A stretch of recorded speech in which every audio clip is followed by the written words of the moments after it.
কংগ্রেসে বড় ফাটল। বেলডাঙ্গা ১ নম্বর পঞ্চায়েত সমিতির সভাপতি আজাদ মণ্ডল, জেলা পরিষদ সদস্য রিজিয়া খাতুন, জেলা পরিষদের প্রাক্তন সভাধিপতি মোশাররফ হোসেন মণ্ডল মধু, ডোমকল পুরসভার প্রাক্তন ভাইস চেয়ারম্যান প্রদীপ কুমার চাকি, প্রাক্তন জেলা পরিষদ সদস্য সৈয়দ রাফিজা সুলতানা তাদের অনুগামীদের নিয়ে তৃণমূল কংগ্রেসে যোগ দিলেন। তবে মোশাররফ হোসেন বরাবর দলবদলু। 2013 সালে কংগ্রেসের টিকিটে যেতেন। 2016 সালে তৃণমূলে যোগ দিয়ে কৃষি সেচ কর্মাধ্যক্ষ, 2018 সালে সভাধিপতি এবং 2021 সালে দল বদল করে ফের কংগ্রেসে যোগ দেন। মে মাসের প্রথম সপ্তাহে মুখ্যমন্ত্রী মমতা বন্দ্যোপাধ্যায় মুর্শিদাবাদ সফরে এসে হিংসা কবলিত শামশেরগঞ্জ সুতি যাওয়ার কথা। তার আগে অধীর চৌধুরীর গড়ে তৃণমূল কংগ্রেস জোর ধাক্কা দিল কংগ্রেসকে। জয় বাংলা, নেত্রী মমতা ব্যানার্জির জয়, নেতা অভিষেক ব্যানার্জির জয়, জয় বাংলা। আমার অভিভাবক সদ্য পিতা, আমরা ছাত্র অবস্থা থেকে তার নেতৃত্বে দল করেছি। আমার অভিভাবক নিয়ামত সাহেব এখানে উপস্থিত আছেন, ভাই হুমায়ুন আছে, হাসান ভাই আছে, সর্বোপরি আমার নওদার বিধায়িকা আছে, সর্বোপরি আমার নওদার বিধায়িকা আছে। তাই অগণিত মানুষ এবং জেলা নেতৃত্ব আপনারা সকলে আছেন।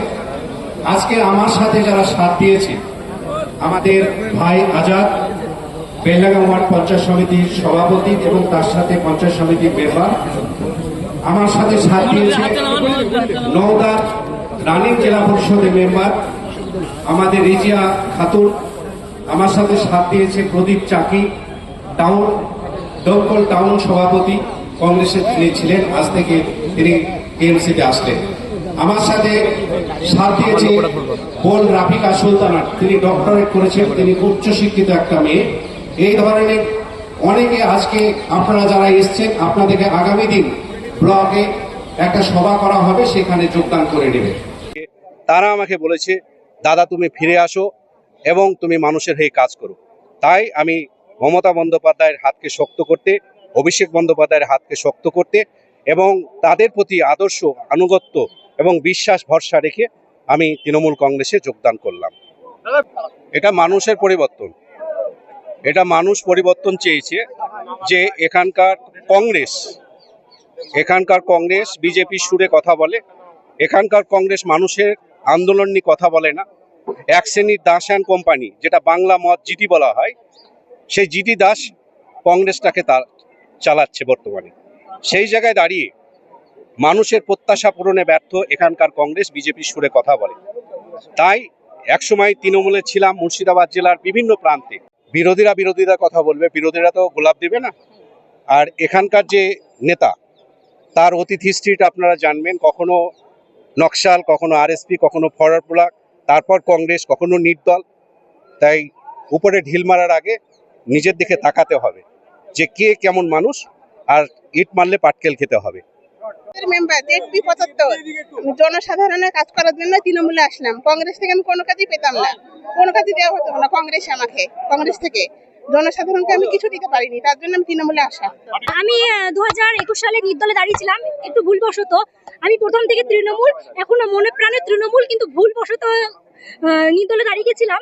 আমার পথপ্রদর্শক মোশাররফ হোসেন মধু, উনি তো ঘরের ছেলে, আমিও ঘরের মেয়ে, ঘরে ফিরে এসেছি। খুব ভালো লাগছে, খুব আনন্দ হচ্ছে। মমতা বন্দ্যোপাধ্যায় হাতকে শক্ত করবো, অভিষেক বন্দ্যোপাধ্যায় হাতকে শক্ত করবো এবং তৃণমূলকে এই মুর্শিদাবাদ জেলা আরো শক্তিশালী। আমি তৃণমূলে ছিলাম, তৃণমূলের ভাইস চেয়ারম্যান হয়েছিলাম, পঞ্চায়েত সমিতির সভাপতির দায়িত্ব ছিলাম, কিছুদিন চেয়ারম্যানের দায়িত্ব পালন করেছিলাম। কিন্তু যে কোনো কারণে রাখবো হতো, আমি 1.5 বছর বাইরে দলে চলে গেছিলাম। তো গিয়ে দেখলাম কংগ্রেসের কিছু নাই, আর ভবিষ্যৎ অন্ধকার দেখলাম। এই বলে আমি আবার ভুল ত্রুটি ক্ষমা করে মমতা ব্যানার্জির উন্নয়ন থেকে আবার তৃণমূলে ফিরে আসলাম। যেরকম তৃণমূলে ছিলাম তৃণমূলে ফিরলাম। আমার 39টা পঞ্চায়েত সমিতির মেম্বার ছিল। আমি যখন পঞ্চায়েত সমিতির সভাপতি হয়, সেদিনকে আমি 24টা ভোট পাই, শাসক দলেরও ভোট পাই আমি। তারপরে আমি সভাপতি হয়েছিলাম 8/12/2023-এ। তারপরে আজকে 20 মাস হচ্ছে। তাতে স্থায়ী সমিতি ছিল শাসক দলের, একটু কাজ করতে একটু অসুবিধাও হচ্ছিল, দাদারাও সহযোগিতা করতো। আমি জেলাতে কাজে 1 নম্বর আছি এবং মুখ্যমন্ত্রীর উন্নয়ন যাতে আরো দ্রুত বাড়াতে পারি সেই জন্য আজকে কংগ্রেস ছেড়ে শাসক দলে যোগদান করলাম।